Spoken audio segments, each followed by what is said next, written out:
뭔가 뛰어서 입장해야 할 그런 분위기인 것 같습니다. 앞서 공연을 아주 감명 깊게 들었습니다. 이별가가 저는 가장 좋았습니다. 눈 감고 한참 감상했습니다. 예, 오늘 제가 가지고 온 이야기는 아주 오래된 이야기입니다. 먼저 여러분들에게 질문을 한번 던져보겠습니다. 예, 세상이 진부합니까? 어제가 그제 같고 오늘이 어제 같고요. 그런가 하면 작년이 재작년 같고 올해가 또 작년 같은가요? 예, 물론 작년하고 올해는 조금 달라진 것 같습니다. 그런데 우리의 일상은 크게 변한 게 없습니다. 왜 이렇게 됐는지 한번 생각을 해볼까요? 과연 세상이 진보한 건지요? 우리의 이 삶이라고 하는 게 예를 들어 이런 건 어떻습니까? CCTV가 모든 곳에 장치되어 있죠. 그 CCTV 아래 우리의 그 도덕적인 행위라고 하는 게 아무런 의미가 없어져 버렸습니다. 그런가 하면은 고객을 가장한 미스터리 쇼퍼 있죠. 그런 미스터리 쇼퍼들이 판매원의 그 친절도를 시험해 보기 위해서 진상을 부릴 때 우리의 친절한 마음은 그 진상 앞에 손쉽게 무릎을 꿇고 말죠. 무릎 꿇은 자에게는 자유가 없습니다. 그럼 우리만 이렇게 살까요? 전 세계인이 마찬가지입니다. 미국인도 유럽인도 우리도 다 이렇게 살고 있는 거죠. 물론 우리가 좀 더 힘든 것 같긴 합니다. OECD 국가 중에서 이 한국이 멕시코 다음으로 가장 노동시간이 길거든요. 그러니까 우리가 좀 더 지쳐있다는 것은 통계적으로도 맞는 이야기 같아요. 그러면 어떻게 해야 될까요? 사실 왜 그런지를 먼저 생각해 봐야 되겠죠. 왜 이렇게 세상이 계속 진부하게 흘러가는가? 세상이 그렇게 굴러가기 때문입니다. 지금 우리가 사는 이 세계는 어떤 세계입니까? 우리가 사는 세상은 어디죠? 한국이라고 이야기할 수 있겠습니다만 저는 국가를 염두에 두고 말씀드리는 게 아닙니다. 우리가 사는 이 시대가 사실은 우리로 하여금 새로운 것을 하지 못하게 막습니다. 입으로는 모든 사람들이 혁신을 외치는데 실제로 우리에게 선택의 여지가 별로 없는 거죠. 왜냐하면 우리가 사는 사회는 250년 정도 된 자유시장 사회입니다.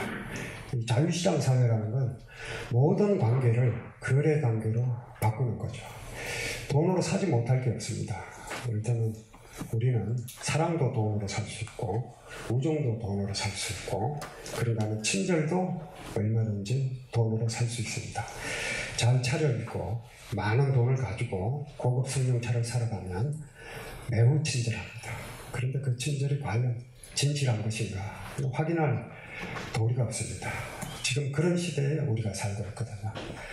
실제로 이 세상이 우리에게 새로운 삶을 요구하지도 않고 똑같은 방식으로 모두 소득 수준에 자기 자신의 소득 수준에 맞춰서 동일한 상품들을 소비하면서 살아가죠. 상품 사이에 차이가 있다고 하나 사실 우리의 선택은 내가 가진 돈과 그 상품의 값을 따지는 선에서 끝나죠.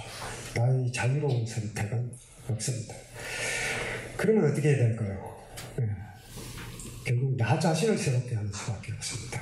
그래서 오늘 제가 자신을 새롭게 하는 이야기를 가지고 왔습니다. 우리가 사는 세계에 대해서 말씀을 드렸고요. 그리고 똑같은 세상에서 똑같은 방식으로 살고 있다는 말씀을 드렸습니다. 그런데 나 자신을 새롭게 하는 이야기는 유학의 오래된 고전에 나옵니다. 나 자신을 새롭게 한다는 것은 결국 나의 뜻을 새롭게 하는 겁니다. 선비란 무엇일까요? 아마 맹자에게 물어보면 이렇게 대답할 겁니다. 선비는 뜻을 숭상하는 사람이다. 맹자에 나오는 얘기입니다. 사상지죠. 이 뜻이란 게 이게 나의 뜻입니다. 선비는 나의 뜻을 숭상하는 사람이다. 이게 자유로운 사람의 전형적인 조건입니다. 지금 이 시대에 자유로운 사람이 어떤 사람이 있을까요? 원래 이것은 논어에 나오는 말이죠. 위기지약이요. 원래 배움은 나를 위해 하는 것이고 가르침은 남을 위해 하는 것입니다. 그런데 지금 사람은 어떻습니까? 지금 우리는 열심히 공부를 합니다만 남에게 보이기 위해서 공부하고 이른바 스펙 쌓기죠. 자기소개서를 날마다 씁니다만 그 속에 자기는 빠져 있습니다. 그러니까 남에게 보이기 위해서 어떻게 하면 이 자기소개서를 읽는 사람에게 내가 능력이 있다는 걸 보여서 취업을 할 수 있을 것인가. 초등학교부터 대학생이 이르기까지 모두 이런 교육을 받습니다. 그러니까 자신의 이익을 위해서 가르칩니다. 사실은 배움은 나를 위해서 하는 것이고 가르침은 남을 위해 하는 것인데 지금은 반대로 남에게 보이기 위해서 공부하고 자신의 이익을 위해서 가르칩니다. 이런 시대에 뜻이 있겠습니까? 뜻이 완전히 꺾여버린 시대에 우리는 살고 있습니다. 그러니 이 뜻을 세운 사람들을 찾아보는 것이 굉장히 어렵죠. 한번 찾아볼까요? 뜻을 높이 세웠다고 하면 요즘 노벨상 시즌이잖아요. 노벨상 수상자들은 어떻습니까? 우리는 뜻을 높이 세웠고 그 뜻을 성취한 사람이라고 자주 이야기를 합니다만 글쎄입니다. 저는 노벨상 수상자들이 그 상을 왜 받는지 잘 모르겠습니다. 왜냐하면 그거 안 받아도 되거든요. 대부분의 노벨상 수상자들은 노벨상으로 인한 명예나 돈이 별로 필요하지 않은 사람들입니다. 안 받아도 되는데 왜 받았는지 모르겠어요. 그런데 실제로 우리 선조들 중에서 선비들이죠. 선비들이 그렇게 살았던 사람들이 있습니다. 이를테면 화담석영덕이요. 그 당시 개성이죠. 개성, 그 송도라고도 하는데 거기서 화담에서 은거했습니다. 자기 뜻을 따라서 조정에 나가서 벼슬하지 않고 은거했죠. 그런데 당시 조정의 입장에서 보면 훌륭한德망을 가진 또 높은 학문을 수양한 사람이 초야에 미쳐 있으면 조정의 입장에서는 손해입니다. 그래서 그런 사람들을 추천하라고 지방 수령들에게 명령을 내립니다.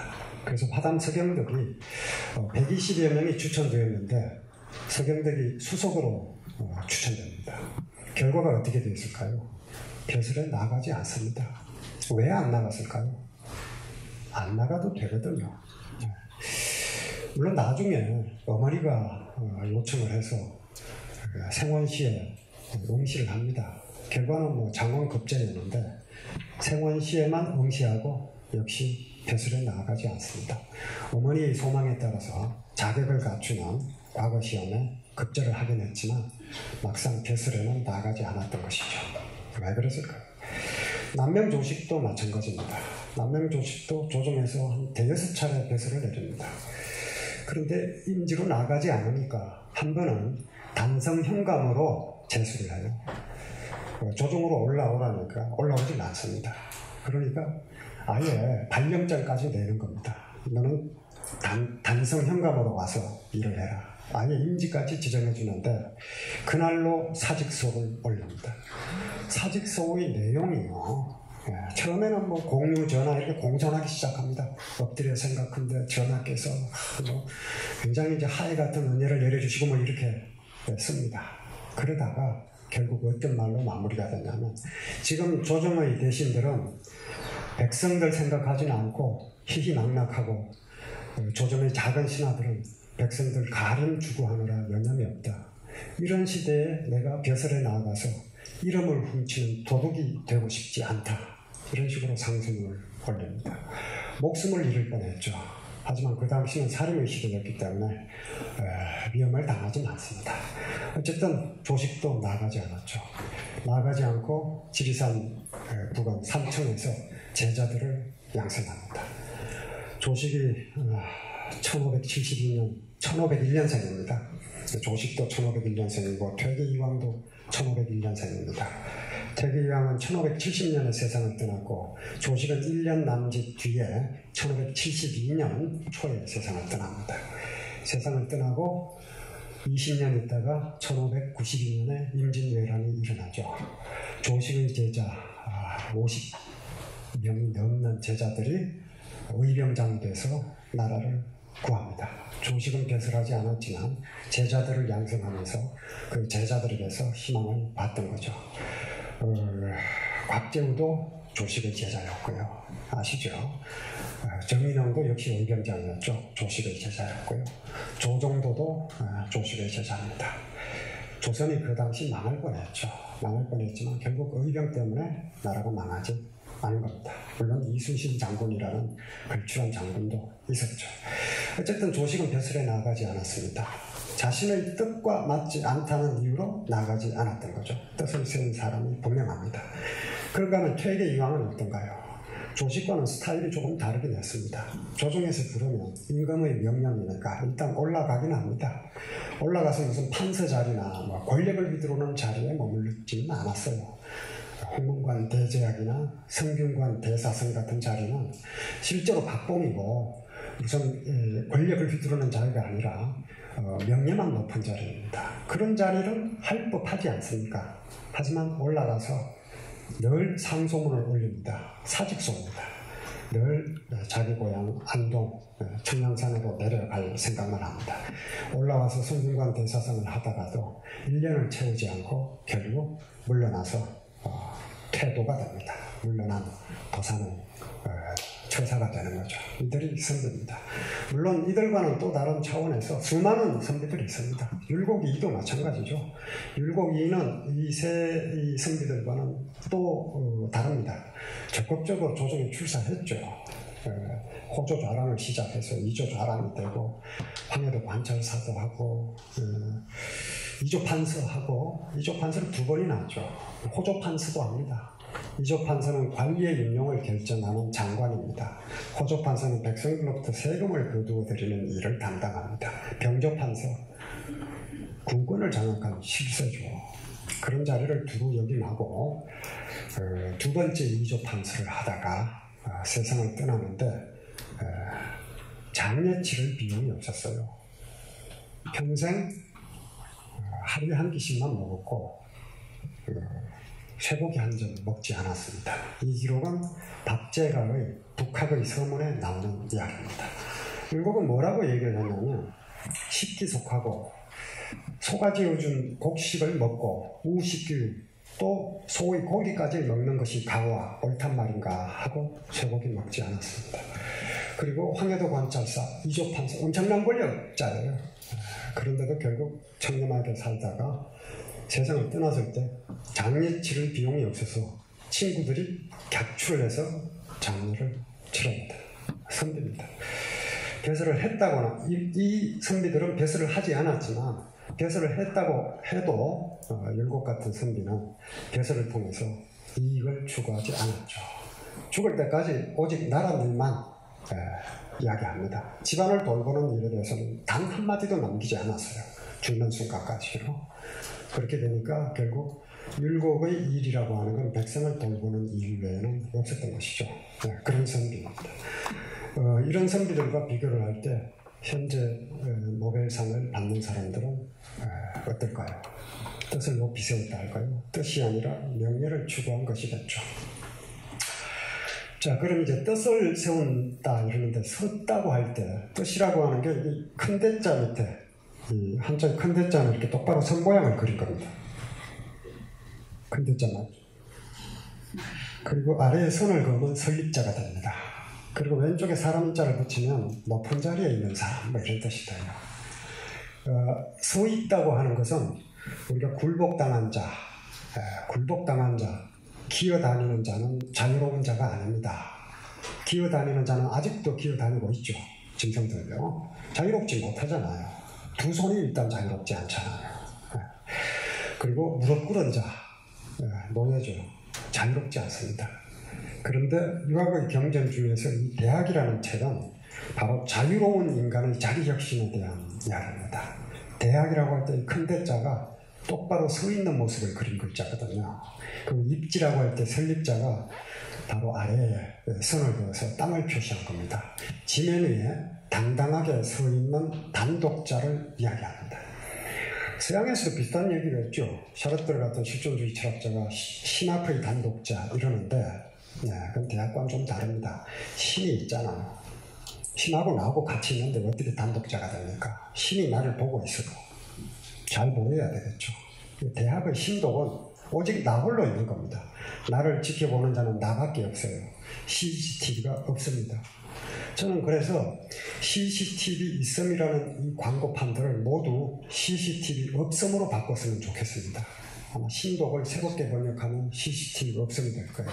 CCTV가 있다는 얘기는 결국 CCTV가 당신의 일거수일투족을 보고 있으니까 행동 잘하라는 뜻이 되겠죠. 타율입니다. 거기에 자유는 없어요. 물론 통계를 보면 가슴이 서늘해지긴 합니다.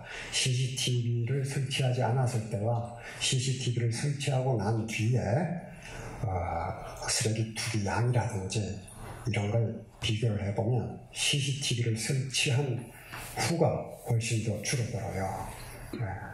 그러니까 CCTV 설치가 효율적이죠. 하지만 그 CCTV를 통해서 우리가 보는 것보다 CCTV를 통해서 볼 수 없는 게 더 소중합니다. 본래 쓰레기 투기를 하지 않는 사람은 CCTV가 설치되어 있으나 설치되어 있지 않으나 투기하지 않습니다. 그런데 CCTV를 설치해 놓으면 본래 쓰레기를 투기하지 않는 사람들이 보이지 않아요. 가장 중요한 것을 빼놓는 셈이 되는 거죠. 그래서 CCTV 없음으로 가는 것이 이 대학의 정신에 맞다고 생각합니다. 자, 자기 혁신에 대해서 한번 말씀을 드리죠. 예, 오래된 이야기입니다. 탕지 반명화 9일신이어든 11신하고 5일신 하나니라. 예, 이 탕은 고대의 제왕입니다. 하나라를 멸망시키고 은나라를 세운 혁명군주거든요. 그 반명은 반은 목욕통이고 명은 새겨진 글입니다. 탕임금의 목욕통에 새겨진 글, 그 글이 대학에 실려서 전해집니다. 실제로 그 청동기가 있으면 좋은데 대학이라는 책에만 기록되어 있고 그 청동기를 아직 발견하거나 하지는 못했습니다. 거기에 보면 9일신이거든 9, 만약 일신, 날로 새로워지면 11신하고 나날이 새로워지고 5일신, 또 날로 새로워진다. 이렇게 이야기를 하고 있습니다. 무슨 뜻일까요? 한자는 본래 고대의 문자이고 문자 하나 새기는데 엄청난 비용이 들어요. 그래서 글자를 최대한 적게 쓰기 위해서 많은 것을 생략합니다. 때로는 주어나 목적어 스스로까지 다 생략해요. 그래서 그걸 읽을 때 어렵습니다. 여기에 나를 넣어야 됩니다. 만약 내가 날로 나 자신을 새롭게 하면 일일신하고 나날이 새로워진다. 내가 나 스스로를 새롭게 하면 나에게 다가오는 객관 세계가 새로워진다는 뜻입니다. 객관 세계가 새로워지면 또다시 그로 인해서 우일신, 내가 새로워지는 것이죠. 나와 이 세계의 대화입니다. 내가 새로워지지 않는 한 이 세상은 절대 새로워지지 않는다는 뜻이죠. 예, 이 내용을 제가 방금 말씀드렸는데 혹시 세상이 진부하다고 느낄 때는 대학의 이구조를 염두에 두십시오. 혹시 정말 진부한 것은 세상이 아니라 내가 진부한 것은 아닌지 반성을 해보셨으면 좋겠습니다.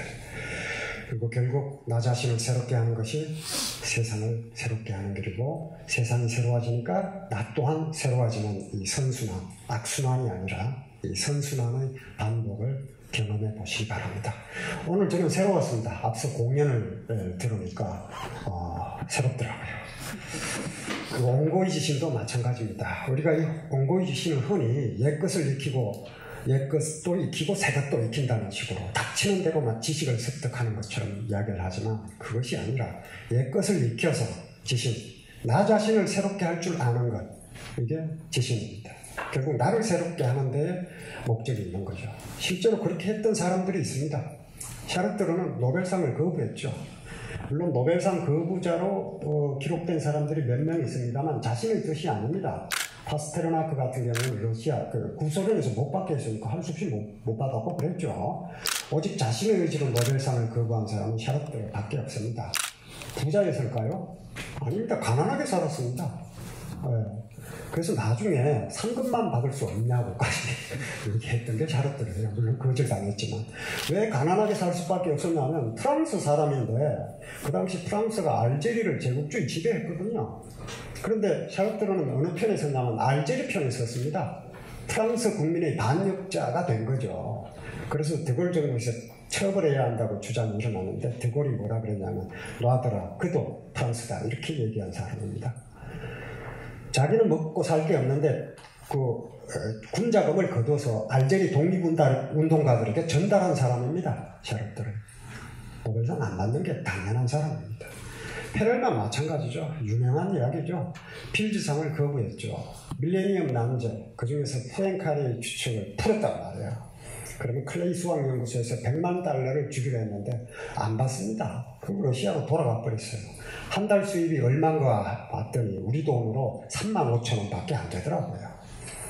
노벨상 필요 없고 필즈상, 수학자에게는 필즈상 필요 없고 상금도 필요 없다는 겁니다. 결정권이 어디에 있느냐? 나에게 있다는 걸 보여줄 거죠. 말씀드린 것처럼 선비는 선 사람입니다. 나 자신을 의지로 똑바로 선 사람이죠. 나를 감시하는 사람은 나밖에 없는 겁니다. 그러니까 감시가 아니고 타율이 아닙니다. 자, 생각을 해보죠. 우리가 자유롭지 못하는 이유는 어디에 있을까요? 이럴 때는 저는 샤르트르나 페를만도 선비라고 생각합니다. 자유로운 영혼이 틀림없으니까요. 그런데 우리는 자유롭지 않아요. 왜 그럴까요? 저는 이렇게 생각합니다. 그들의 뛰어난 점이 아니라 우리는 샤르트르처럼 뭐 존재와 물을 비롯한 벽이라든지 구토라든지 수많은 문학 작품을 못 써서가 아니라 그건 재능이 있는 분들이 있으니까 영역에 도달할 수도 있겠죠. 하지만 그들의 뛰어난 점을 우리가 페를만처럼 수학 문제를 못 풀어서가 아니라 그들이 어리석음에 미치지 못하는 겁니다. 받지 않아도 되는 걸 받으려고 애를 쓰기 때문에 우리가 자유롭지 못한 것이죠. 저는 이렇게 말씀드리고 싶습니다. 학자금 융자는 받더라도 이건 정당합니다. 생존을 위해서 융자를 받더라도 노벨상을 준다고 하면 거부하십시오. 그것이 여러분을 자유롭게 할 것이고 또 세상을 새롭게 할 것입니다. 제 이야기는 여기서 마치도록 하겠습니다.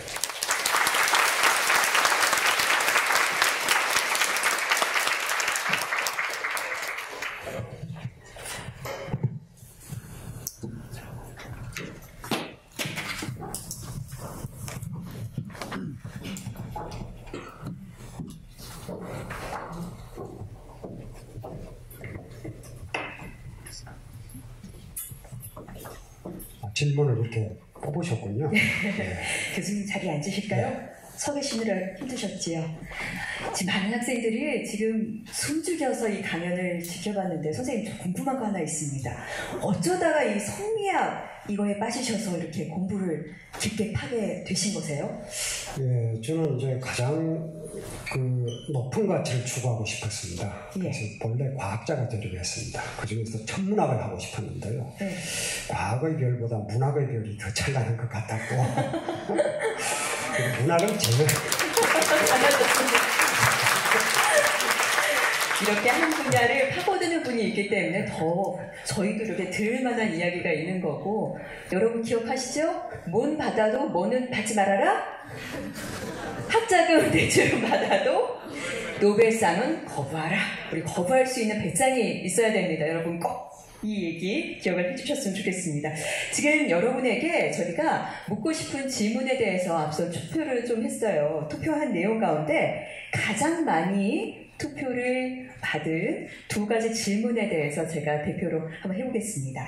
지금 멀리서도 보이시죠? 멀리서도 보니까 이 스티커가 많이 붙여져 있는 게 있습니다. 선생님, 이 나지훈 학생 질문인 것 같은데요. 제가 한번 읽어보겠습니다.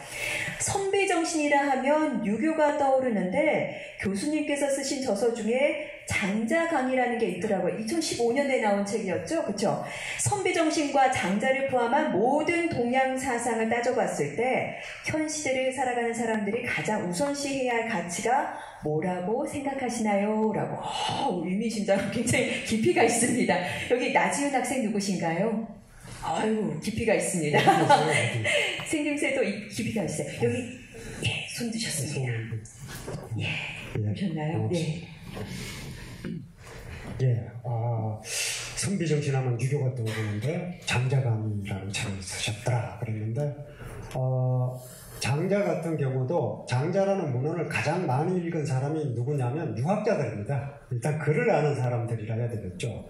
그래서 송나라 시대부터는 장자가 유학의 영역으로 들어옵니다. 성리학이라고 하는 것은 공맹유학을 개성한 사상이기도 하지만 도가적 사유와 불교적 사유를 개성하기도 했습니다. 그 아이디어를 받아들여서 육아의 문헌으로 채웠기 때문에 사실 장자에 나오는 이야기들이 유교와 배치되지 않습니다. 그리고 가장 중요한 것이 뭐냐? 제가 오늘 그렇게 강조했던 나의 뜻입니다. 나의 뜻을 세우지 못하면 우리는 자유롭지 못합니다. 나의 뜻을 세우는 것이 가장 중요하다고 저는 생각합니다. 네, 뜻을 세우는 사람, 선비 꼭 기억을 해주셨으면 좋겠습니다. 2등이 좀 박빙인데요. 제가 2등을 조금 꼽아봤는데 제 사회자 권한으로 좀 박빙이라서요. 세 번째 지금 적혀있는 거를 꼽아봤습니다. 어떻게 해야 남과 비교하지 않으면서 행복해질 수 있을까요?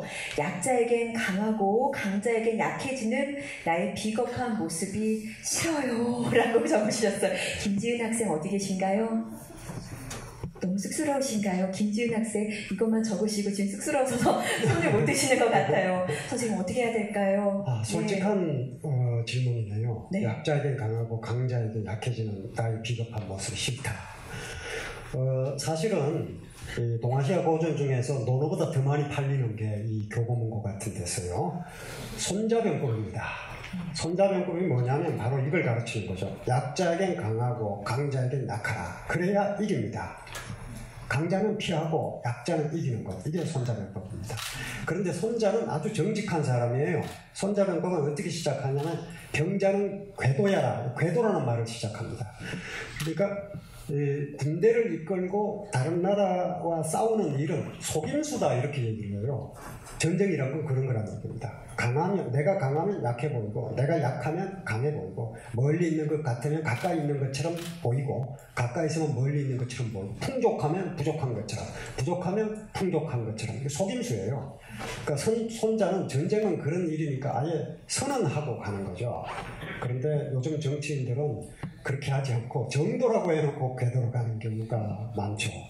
사실은 우리가 전쟁이라고 우리가 함께 사는 사람들과 전쟁하면서 살고 있는 것은 아닙니다. 함께하는 사람들이라고 하는 걸 놓아버리지 않는다면 우리는 이런 약자와 강자의 왜곡된 구조 속에서 벗어날 수 있을 것 같습니다.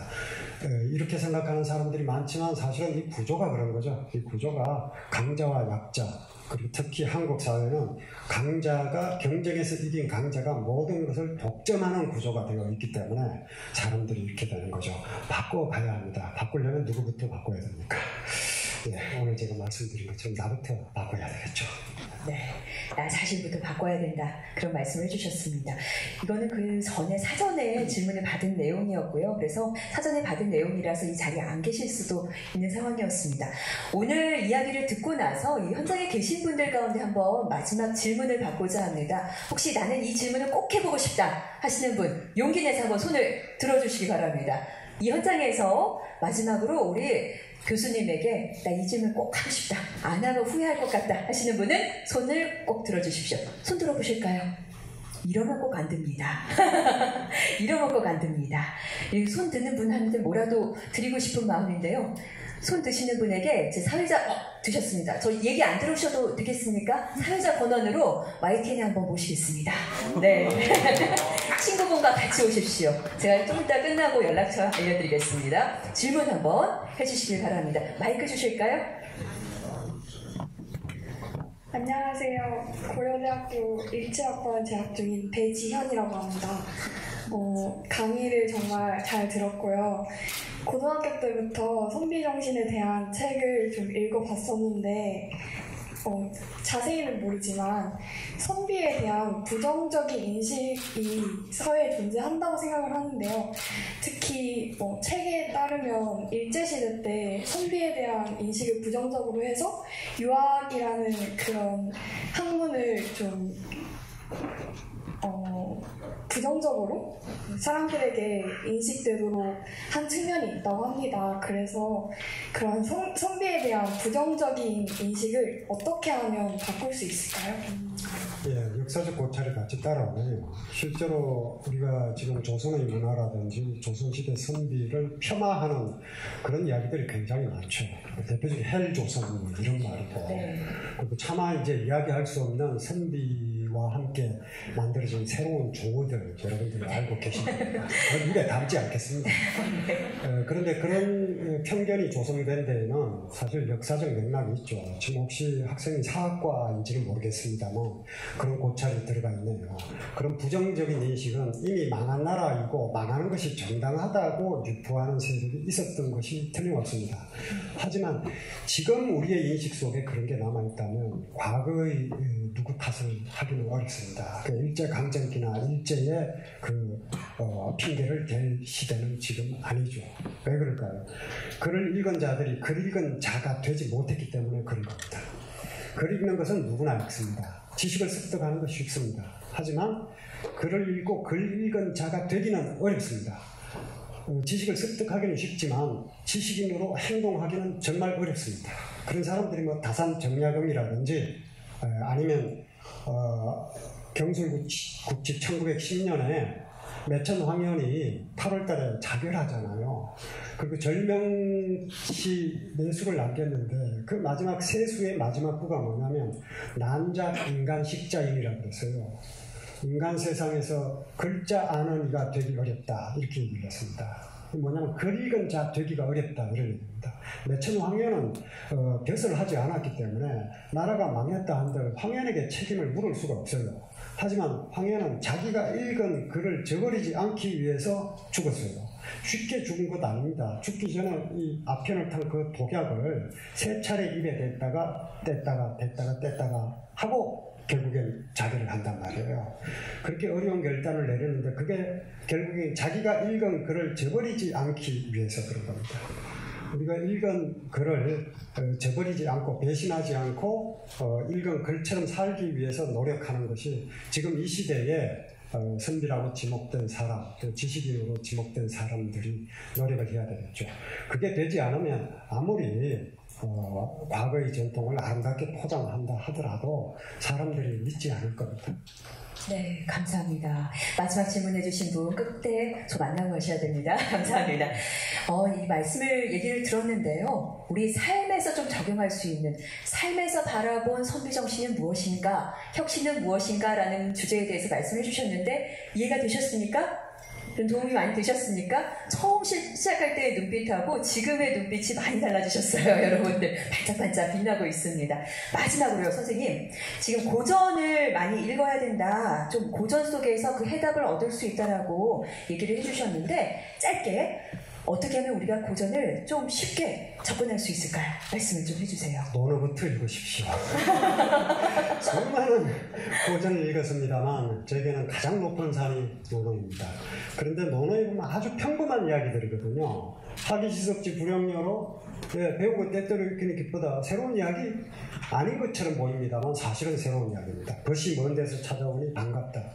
전혀 새로운 이야기 아닌 것 같지만 사실은 새로운 이야기입니다. 가장 쉽기 때문에 가장 어려운 책입니다. 만약에 논어를 우리가 읽을 수 있다면 다른 고전도 쉽게 읽을 수 있을 것 같습니다. 우리 생활에 좋은 팁을 알려주신 전호근 교수님에게 다시 한번 큰 박수 부탁드립니다.